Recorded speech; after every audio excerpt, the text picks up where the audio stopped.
what is UIP, how it works. I have not fully explained, alright, okay, the interest rate and the exchange rate behavior in the real world between the two countries. Okay, so in this case, let's look at this chart given in page 21 of your notes. Okay, so one is interest rates and US interest rate of Singapore and US moving in the same direction. Right, so we are not surprised to know interest rate in this period, which is the past 08, drops. Right, because the US government pumped in a lot of liquidity to redeem the banks. So the banks in US with too much liquidity has to cut interest rates. Okay, so let's see why this reduction in interest rate in US actually affected Singapore. Okay, so you can copy besides the table example for the period of year 2009 to 2010. Right? Okay, so so this is the period that US actually adopted quantitative easing. It means they try to pump liquidity into the economy.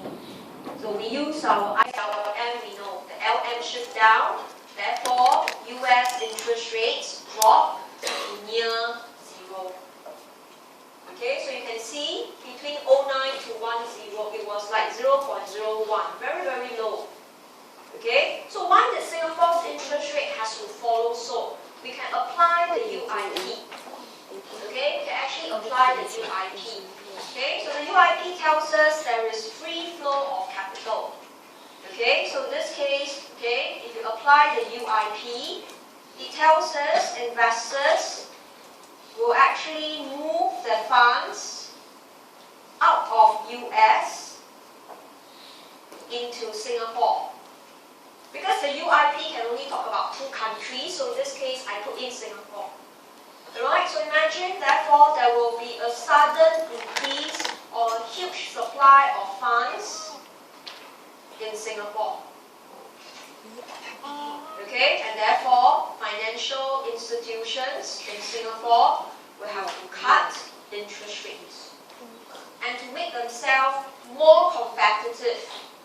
Alright, you can see it was actually slightly lower than interest rate of Singapore. If you look at all the lines, Singapore's interest rate is always lower because we have to seem to be more competitive. We are too small. Alright, so in this case, we will always be lower than US interest rates. So the UIP showing you how returns will equalize, showing you the key application. Funds can move freely. That is the key application. And we use the application to see what happens to interest rate of Singapore and US. So it is not our government deliberately go and tag to US interest rate. It was market forces. Alright, with free flow of capital mobility, funds flooded into Singapore, we have to cut interest rates. Okay, or else the banks will make a loss from that. So that's why you can see during the same period, Singapore interest rate. Okay, so you can go back and practice yourself, okay, to discuss USA increased interest rate in year 2005 to 07, and you explain using UIP. Okay, how Singapore also increased the interest rate.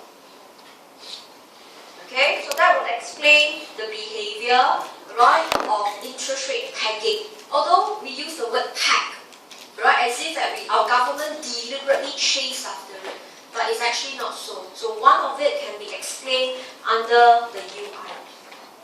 Okay, so it's a very simple phenomenon, but remember, the choice of the countries must be one that must show they are perfect substitutes and there must be free flow of capital. So in the exam, examiner likes to talk about Europe and US because the flow of funds between Kingdom was considerably easy.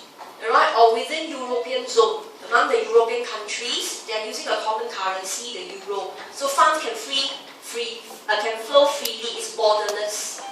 Okay, so your choice of example, in this case, you must be careful. And a reminder, you don't have calculators in the exam, so make use of simple numerical example. Alright, you don't need to use actual exchange rate. I use 1:1, then 1:95. It's easier. So don't need to use real world exchange rate and real world interest rate at all. Okay, alright? So make sure you go back, master this segment very well.